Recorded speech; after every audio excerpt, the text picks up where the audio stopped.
هبوط أرضي في سد النهضة، وخبير يكشف مفاجأة مدوية 300 جنيه بين يوم وليلة، ومفاجأة قوية بأسعار الذهب وعيار 21 الآن. أهلا بكم. حيث أكد أستاذ الاستشعار عن بعد وعلوم نظم الأرض بالجامعة الأمريكية هشام العسكري أن سد النهضة الذي تبنيه أثيوبيا على النيل الأزرق غير آمن نهائيا بحسب بعض الدراسات العلمية، حيث قال العسكري أنه شارك في إعداد دراسة علمية نبهت من وجود هبوط أرضي بموقع سد النهضة، وأظهرت إخلالا جسيما بعوامل أمان السد حيث أنه غير آمن نهائيا، وحذر من تكرار سيناريو مدينة درنا الليبية في السودان مع احتمالات انهيار سد النهضة الأثيوبي بحسب تصريحاته للفضائية العربية، حيث كشف عن كارثة حقيقية ومخيفة قد يتعرض لها السودان بسبب سد النهضة، وأن تخزين أثيوبيا ل 74 مليار متر مكعب من المياه في السد،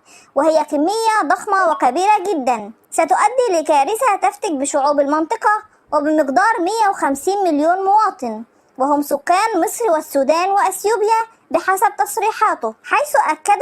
أنه لدينا من الدراسات ما يؤكد عدم أمان سد النهضة وكذلك مراحل البناء والتصميمات الهندسية له، حيث رصدنا إزاحة أرضية غير متساوية على جوانب السد الركامي وكانت تزداد مع مراحل ملء السد المختلفة. 300 جنيه في يوم وليلة، مفاجأة قوية بأسعار الذهب وعيار 21 الآن، حيث يهتم الكثير بالبحث عن أسعار الذهب اليوم في مصر بالتزامن مع تراجع سعر الوقية عالميا قبل ساعات من اجتماع البنك الفيدرالي الأمريكي لتحديد سعر الفايدة، كما يبحث الكثير في مصر عن سعر الجرام عيار 21 الأكثر، فهو المفضل لدى الكثير عند شراء المشغولات الذهبية المختلفة، حيث سجل المعدن الأصفر عيار 18 بداية من 1881 جنيه في محلات الصاغة، بينما سجل ما يزيد عن 2500 جنيه في ذروته ارتفاع الأصفر قبل عدة شهور. أما عن أسعار الذهب الآن، حيث سجل سعر الجنيه الذهب قفزة بقيمة نحو 300 جنيه، حيث سجل 17720 جنيه للشراء بعدما سجل 17400 قبل ساعات للبيع،